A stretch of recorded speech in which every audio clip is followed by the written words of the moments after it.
Sunday Sec Rocky. Sir, since natanong na po yun sa alert level 4 kanina, I think I just ask about, do you think that it's still necessary? Kailangan pa po kaya na mag-akyat ng alert level considering that we're really expecting for the number of cases to increase in the coming days? Yung what we are using right now is the alert level system, no? That is distinct and separate from yung dati nating ginagawang classifications which was ECQ, MECQ, and etc. No? So ngayon, nag-shift na tayo from the ECQ nung unang umpisa ng COVID-19. Ngayon, nasa alert level po tayo. So sa alert level, meron po tayong tinitingnan na tatlong indicators.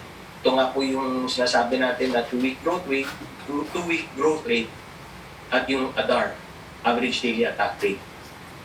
And then yung pangatlo, yung hospital care utilization rate. So nakikita natin, napapansin po natin na bagamat mataas yung 2-week growth rate at mataas din po yung average daily attack rate sa Metro Manila, halimbawa, yung hospital care utilization rate ay hindi pa tumatama sa ating parameters. That being said, isang indicator na pinag-aaralan din po natin yung healthcare workers natin. Kasi understandably so, marami sa healthcare workers natin ang na-expose, so kailangan mag-quarantine. At meron din po tayong mga healthcare workers na nagkakaroon din ng breakthrough infections. So this is one indicator na pinag-aaralan natin if it should be a fourth indicator in our alert level systems. Because this is something na we're seeing on the ground, na marami sa healthcare workers natin ang forced to quarantine or forced, and then of course, those who have to isolate kasi nagka-breakthrough infection. So, pinag-aaralan pa ito ng ating IATF. Sir, yung vaccines for minors, for kids 5 to 11 years old, I understand, sinabi po ni Secretary Galvez, ginagawa ng paraan para mapabilis. When exactly do we see this arriving? And ito pong vaccines for kids and even home testing, bakit siya parang it appears na medyo late po siya na pag-uusapan or late yung orders natin, and ito sa home testing kits late na pag-usapan. Is there a problem in terms of foresight, sir?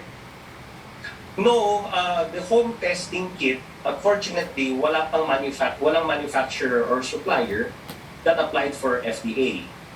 So that's why there is a call now, no? In fact, a public call using the Talk to the People kagabi ni Pangulo, na kami po ay nananawagan sa mga manufacturers and suppliers to already pass to the FDA and get the home test kits accredited ng ating FDA. So that's number one. Number two, yung sa vaccines ng for children, that's already being sped up and processed. I don't know if Yusek Rosette has any updates on that. Yusek. Yes, Kabsec, no? So nagkaroon po kami ng pagpupulong with the Pfizer Group nung isang araw po kasama si Sec. Charlie Galvez and Secretary Vince Dizon, kung saan nag-request po ang ating country, no, through our vaccine cluster, if they can make their deliveries earlier. Kasi po ang kanilang kinocommit sa atin in the first quarter for these vaccines for children 5 to 11 years old. And they said that they are going to study the matter. Mukhang positibo naman po ang kanilang reply. Ang pangako lang, it will be in tranches. Kasi yung buong bulko ng hinihingi natin or binili natin, actually may pera na tayo, will be delivered for the first half of the year. Pero nakapag-request tayo na baka kahit in tranches para makapag-umpisa lang tayo. We have to understand there is global shortage, no, of this 5 to 11 years old na bakuna coming from this manufacturer. Kaya ang nagkakaroon ng allocation per country sila ngayon, and hopefully yung commitment nila that they will provide us by the end of January until first week of February with the initial tranche for our vaccines. Alright, thank you very much, Ms. Vergere. Second, just Tunay po ba, meron po bang talk to the people? And sorry, sir, I have to bring this up na rin in our briefing because we're having a hard time reaching you po off the air, no? May bagong protocol po ba tayo in terms of announcement or policy kung kung paano i-announce sir yung ating mga talk to the people or yung mga emergency meeting? Because it turns out, sir, recently medyo nahihirapan po kami to figure out kung kailan magkakaroon ng appearance si President, and we think it's really important that we let the public know also and that this has to be timely. Yes, for talk to the people, well, it's regularly, it's once, well, the regular schedule is once a week, diba? So, regularly, it's on a Monday, but things happen on the ground. And so sometimes it gets moved to a Tuesday. And then, again, because of certain circumstances, again, on the ground, things that nangyayari as we go along, nagpapatawag ng meeting si Pangulo, tulad nung nangyari kagabi, because he was concerned about Omicron and then this new variant na pinag-uusapan dun sa France. So it happens quickly and fast. I mean, we have to be agile. The president has to be agile and has to be able to call the cabinet to a meeting, no matter how sudden. And lahat naman kami, we're prepared, no, for any sudden calls or sudden meetings from the president. We know that things are shifting, things are moving very fast. So we are always on the call. Sir, so may talk to the people po ba kami? And can you also please get a commitment from the side of the palace in terms of announcement lang, for example, to MPC to let us know, sir, to give us leeway, a heads up in terms of the schedule of the president, sir? Yeah, as much as possible, we give naman the schedule, no? As much as possible, as early as possible. We also have certain limitations also and certain protocols that we have to follow. So, pasensya na lang po. But if it's any consolation, pati rin naman kami. We are always on the call. Anytime na kailangan magpatawag ng meeting, ay agad-agad naman pupunta tayo. Pero sir, mamaya wala pong talk to the people or meron? No word yet. No word yet. Again, let's all be ready and on the go. So anytime magpatawag si Pangulo, we just always have to be ready. Lahat po tayo. Alright, thank you very much, Sir Carlo, and to Yusek Burger and to all our guests. Thank you. Yusek Rocky. Yes, Carlo, tanong mula kay Angel Roquillo ng DCXL RMN. Nabanggit po ng Pangulo kagabi sa kanyang talk to the people na hindi ka agad huhulihin at pagsasabihan muna ang mga lalabag sa inyo, vax, no labas policy. Hanggang ilang warning po ito bago sila pagmultahin o arestuhin? Opo, yung mga multa at yung kung may kasama pong imprisonment, no, will really depend on the ordinance to be passed by the local government unit. Gaya ng sinabi ko po, yung Metro Manila Council ay meron na pong naipasang resolution calling on the member LGUs to pass their respective ordinances. Pagkatapos po niyan, yung Calabarzon region naman po ay meron ditong resolution ay yung mga kanyang mga LGUs ng Calabarzon ay gagawa na at magpapass na ng kanilang mga ordinansa. Yung region, yung pinakabago, itong Central Luzon. So Region 3, gano'n din po. Merong resolution na yung mga LGUs po nila ay gagawa na at papasa na po ng mga ordinansa din po nila. At sana nga po, yung iba mga regions ay gano'n din po yung magiging ang mangyayari. Pero ito na nga rin po yung trend. Darating po na yung lahat mga LGUs ay may kanya-kanyang ordinansa na. So, susundan natin kung ano yung ordinansa pagdating sa pagpapaw ng fines at kung may imprisonment ba na kasama dito sa ordinance.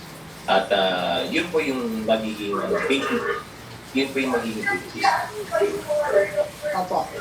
Susunod po kay Joel Peleño ng DWIC, Secretary Carlo, ano-ano po ang mga inilatag ng paghanda ng pamahalaan upang hindi maging super spreader events ang sinulog at dinagyang festival, kabilang na po yung Chinese New Year. Chinese New Year. Opo, tuloy-tuloy yung pagkikipag-ugnayan po ng IATF at ng DILG sa mga involved ng mga local government units. Pero siguro sa mga LGUs kung saan gaganapin itong mga malalaking mga festivals na ito, no? At sa mga susunod pa ang mga festivals at maging sa ibang mga LGUs, maaari pong sundin na lang po natin yung template na ginagamit natin dito para sa restrictions natin sa Feast of the Black Nazarene. Kasi ito na nga rin po yung, kumbaga, ang directive ni Pangulo na kami po ay nagpapasalamat muna sa lahat sa Simbahang Katoliko, Catholic Church for being very cooperative. Papasalamat kami sa mga LGU, lalo-lalo po ng City of Manila at sa ating iba't ibang mga barangay. So let's please use that as the template, no? Yung restrictions na pinakiusap po natin dito sa Feast of the Black Nazarene. So ganoon din po ang pakiusap natin dun sa Sinulog, sa Dinagyang at sa iba pa mga festivals. Yan na lang po ang gagamitin nating template for the safety and protection of everybody. Opo. Yung sunod pong tanong ni Joel Peleño ng DWIC, I think para po ito sa DOH, kay Yusek Berengeve or Doc Ong and Doc Edsel.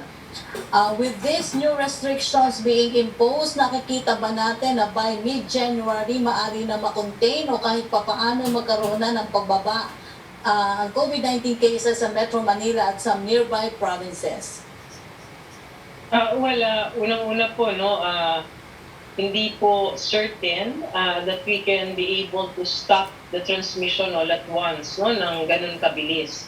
Tandaan po natin, the virus has this incubation period of 2 weeks. So yun pong mga darating pang mga kaso natin, mga na-infect po sila the previous week or this week pa lang. So kung tayo po lahat ay magtutulong-tulong, aside from the restrictions that we are imposing, naandyan naman po yung posibilidad that we can stop further the increase in cases in the coming weeks. Pero hindi po din ganun kabilis yan. Ano? So maybe Dr. Edsel can further explain po and Dr. Ana.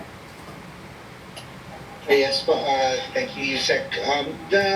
Yung pag-akyat at pagbaba, medyo mahirap i-predict. Kung titingnan natin yung experience sa South Africa na mas mababa actually ang vaccination rate nila kaysa sa atin, 30%. It went up very, very fast. Parang nakikita natin ngayon. And it took about 4 weeks for it to go down. But very clear na yung number of hospitalizations, especially among the vaccinated, mababa talaga. Hindi siya sumunod katulad nung sa Delta. Nakita naman natin marami talagang nagkasakit at severe yung mga pasyente ko at that time sunog talaga yung baga, as in hirap na hirap huminga, maraming uuwi, kailangan talaga ng oxygen. Ngayon ang mga nakikita namin sa ospital, yung lungs are not as severely affected, and actually the reason they're in the hospital is because may iba silang kapansanan. Ito yung sa mga bakunado talaga. Meron pa rin mga severe, lalo na dun sa mga hindi vaccinated. But in general, as long as we are able to maintain our healthcare workers component and we keep our healthcare workforce healthy, and everyone cooperates, yung 4 weeks na yon baka naman we can minimize the deaths and we can minimize the hospitalizations. Hopefully, dahil mataas ang vaccination rate ng Metro Manila, may laban po tayo dito. If I can add, Yusek Rocky, siguro isipin din natin, no, although nakatuon yung pansin natin sa Omicron ngayon, hindi naman nawala pa ang Delta. So, isang dagdag na dahilan yun kung bakit hindi tayo dapat magpakakampante. Kasi paano nila, hindi naman natin alam kung kakapit sa ating virus Delta or Omicron o iba pa yun, no? So, the best thing to do is really to continue to be careful and continue practicing minimum public health standards para hindi naman tayo makawaan. Thank you. For CAMSEC, Secretary Carlo, tanong po ni Joel Peleño ng DWIC, ayon daw po sa PSA, bumaba ang unemployment rate ng bansa sa 6.5% noong November kung ikukumpara daw po sa 7.4% na unemployment rate noong buwan ng Oktubre. With this new development ngayong 2022 na muli na namang sumipa ang COVID cases at muling nagigpit ang mga restrictions, do you think may posibilidad na muling magkaroon ng pagtaas ng unemployment rate sa bansa? Well, una sa lahat, it's really a balance of health and economy, no? Binabalanse natin yan. And that's one of the reasons bakit nag-shift tayo to alert level systems. And the shift to alert level systems identifies kung ano yung mga industries na may close contact, na medyo close at masisikip. So clearly identified yung 3 C's, no? Close at close contact na 3 C's na mga industries. At yun yung binibigyan natin ng restrictions in terms of 10%, 30%, 50%, di ba, ng capacities. Doing that somehow allows other industries na hindi naman ganon ang kalagayan to continue to operate, more industries to operate. But yung mga industries na kabilang sa 3 C's, doon lang tayo nagkakaroon ng restrictions. Plus, marami na rin pong bakunado. Tingnan nyo yung restrictions, no? Pag kasama sa 3 C's, pag vaccinated naman, ay pwede naman pong papasok, depende nga sa capacities. Which is why, kailangan i-ramp up natin yung vaccination natin, number 1.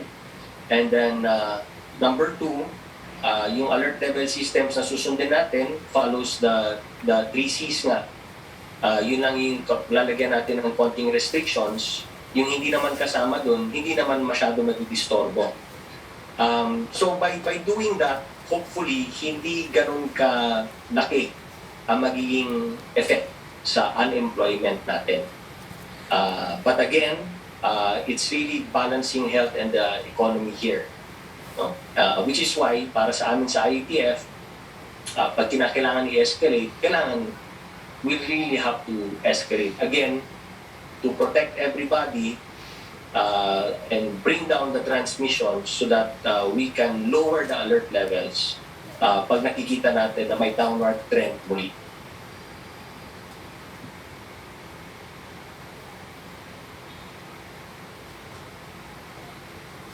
Isaac Rocky? Opo. Okay. Yes. Susunod pong tanong, CAMSEC, medyo bumagsak pang internet ko, pasensya na po. Mula po kay MJ Blanca Flor ng Tribune, when Health Secretary Duque said we need to prepare for the worst case scenario, ano daw po ang scenario na nakikita ng pamahalaan? Does he refer to an infection surge worse than Delta last September? Or a healthcare system that is overwhelmed? Ano po ang numero na tinitingnan para masabing the worst case scenario is here? Opo. Sa IATF po natin at sa mga TWGs at sub-TWGs din po natin, may mga tinitingnan po tayo mga scenarios. Scenario A, Scenario B, Scenario C. And these scenarios are based on projections. Kasi meron din po tayong faster group does the projections depending on the different sets of factors. So, dahil sa mga projections na yan, makikita namin ano yung scenario A, scenario B, scenario C, scenario D. So, yung worst case scenario ay kabilang po dyan. And that allows us to responsibly determine, no? Kung ano yung mga hospital beds na kinakailangan natin, ilan ang mga MEC beds na kinakailangan natin na worst case scenario, how many ICU beds additional ang kinakailangan natin, how many healthcare workers ang kinakailangan natin. So, para hindi tayo maging mapapala-inside. Maybe you, Sec. Rosette, would like to add to that. Opo. Susunod pong tanong for you, Mr. Cabe. Yusek Rocky, bigyan natin ng Okay. pagkakataon. Go ahead. Sige po. Yes, sir. Actually, what Secretary Duque meant siguro is in anticipation of this worst case scenario, because government has been preparing even 2 weeks prior to the initial increase of the number of cases due to this mobility and Omicron. Naghahanda po tayo. But of course, lagi natin titignan yung worst case para handa po tayo lahat, katulad ng sinabi ni CAPSEC. Doon po sa initial projections na pinapakita sa ngayon, although hindi pa ito kompleto, these are initial estimates, na ipakita po dun sa projections na yun na maaring 5 to 6 times more transmissible ito pong Omicron variant na ito, kung saan nakikita po natin ang case doubling time natin ngayon is 2.2 days. Ibig sabihin, every 2 days nakikita po natin nagdodoble ang mga numero ng kaso. Pero ang kagandahan naman po sa nakikita natin ngayon, katulad ng sinabi rin po ni Dr. Edsel, during the Delta increase in the number of cases, we had about 2.8% hospitalizations. Ngayon po sa Omicron, nakikita natin ang trend, nasa less than 1. 0.6 to 0.8% lang po. So mababa po yan kumpara doon because we know that Omicron may be milder. Kaya lang, ang lagi nga natin sinasabi, kapag sumobrang taas sa mga kaso, it may also overwhelm our system. Kaya dapat lagi tayong handa. That's why the Secretary of Health is saying we should prepare for the worst case scenario.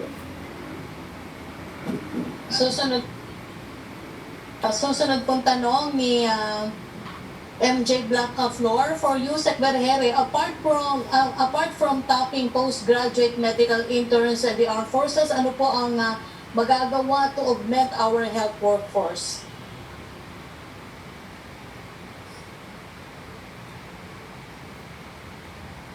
Naka-mute po kayo, Yusek Grisette.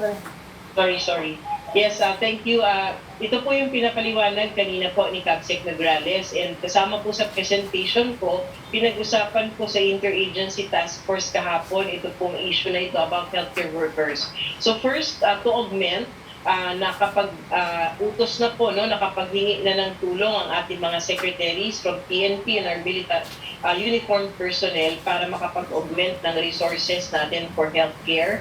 Yun pong mga personnel nila na medical, i-deploy po sa mga nangangailangan mga ospital. Pangalawa po, that's the very reason why we have updated our policies on isolation and quarantine for our healthcare workers so that we can be able to manage rationally ito pong mga healthcare workers na nagkakasakit pero fully vaccinated naman o di kaya ay na-expose at fully vaccinated, because in other countries, even in CDC, they already have protocols na kapag fully vaccinated ka, you can shorten your quarantine and your isolation, and that is what we have adopted para hindi naman po masyadong mabawasan ng ating mga healthcare workers sa ating mga ospital. Opo. Thank you, Yusek Berhere. Susunod pong tanong, CAPSEC, on the invitation of President Duterte to rebel nurses, kanino po pwedeng lumapit ang grupong ito to assist our pandemic response? Actually, government has always been welcoming rebel surrenderies, no? So meron po tayong mekanismo dyan. In fact, down to the regional level, in fact, meron na regional task force dyan, ano? At in fact, yung mga rebel surrenderies po natin, binibigyan pa nga natin ng kabilang sila dun sa mga sa e-clip at sa ating incentives na binibigay, no, for rebel surrenderies and rebel returnees, those nagbabalik loob. Kaya meron po tayong tinatawag na task force balik loob. So makipag-ugnayan lang po sa task force balik loob. Opo. Yung tanong po ni Cristel Guangco ng SMNI for you, Sec. Berhere, ay nasagot na po niya sa kanyang presentation about dun sa healthcare utilization at saka kung may local transmission na ang Omicron, and how many LGUs in Metro Manila and nationwide daw po ang nakaabot na sa kanilang vaccination target. Yusek Berhere. Yes po, Yusek Rafi, in the National Capital Region, they have this data of 116% for the first doses and 107% for fully vaccinated individuals. all cities and municipalities, almost all of them have achieved already the targets for vaccination. Kaya nga po, ang ginagawa na po ng ating mga cities and municipality dito sa NCR, yung iba pa hong regions ay tinutulungan na po nila para mabakunahan, no? Like the nearby provinces, katulad sa Region 3 at sa Region 4A, tumutulong na po ang ating NCR cities. Dito naman po across the country, meron na po tayo nakaabot ng achieved or the targets, no, for vaccination. Yung CAR po at saka National Capital Region had been able to achieve the targets for vaccinations already. While for the others, there are some na kaunti na lang they can achieve already, and for some, kailangan pa ho ng kaunting tulong galing po sa national government.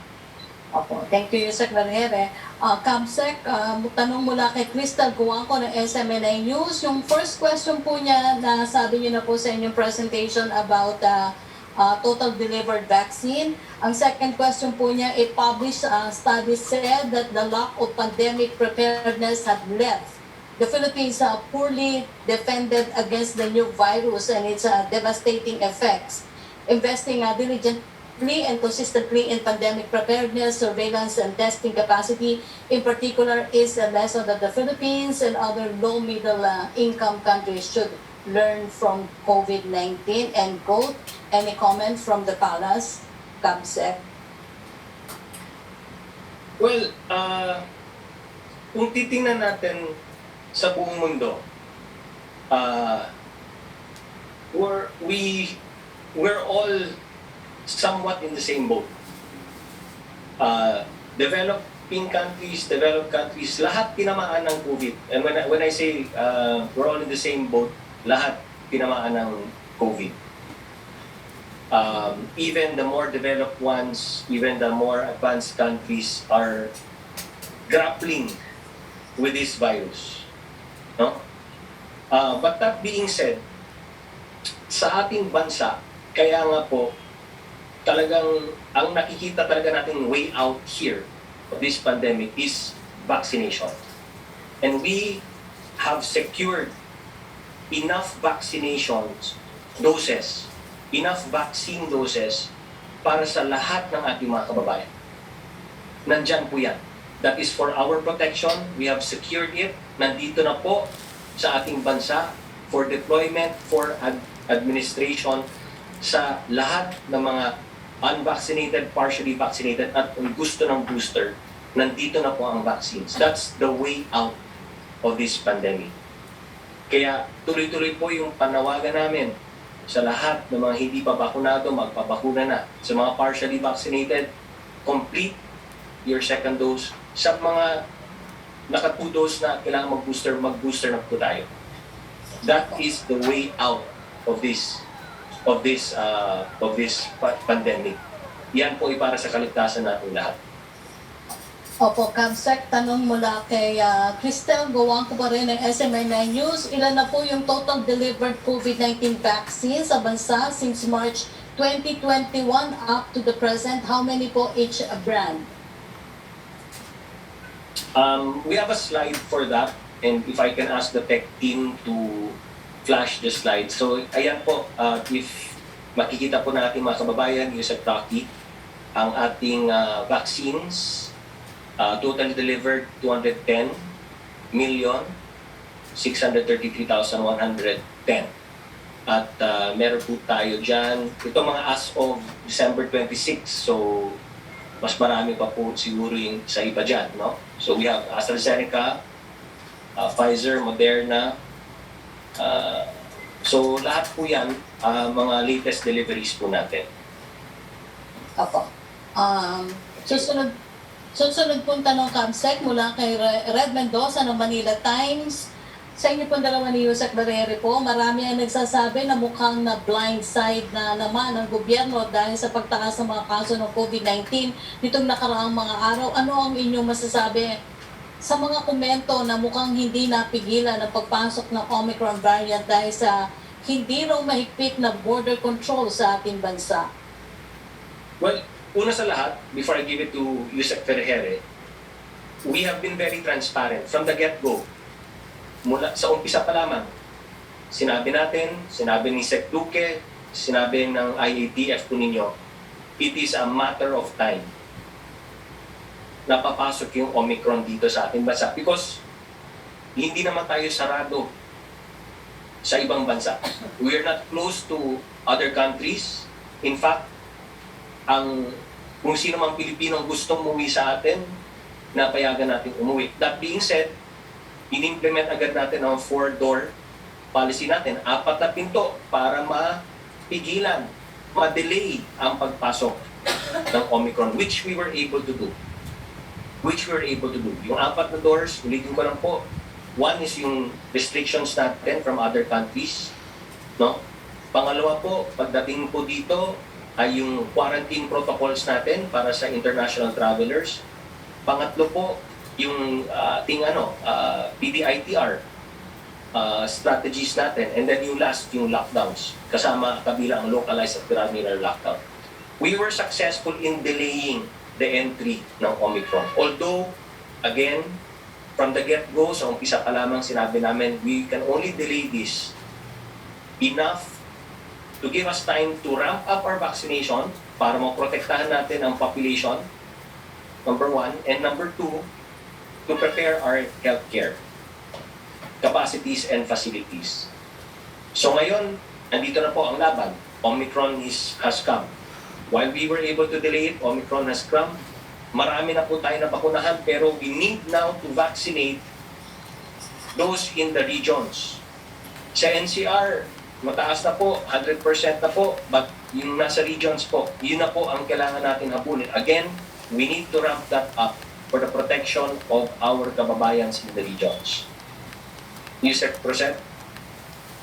Yes sir, no? So to respond, first, wala naman pong bansa na nakapigil ng pagpasok nitong Omicron. These variants of concern or variants under investigation, katulad po ng sinasabi po ni CABSEC, it is not a matter of that it doesn't enter our country, but it's a matter of when. And tama po na talagang na-delay naman po kahit papaano, no? Because we were able to implement the controls in our borders. Ang atin lang pong dapat na focus ngayon would be for us to properly respond well. Lahat po ng bansa na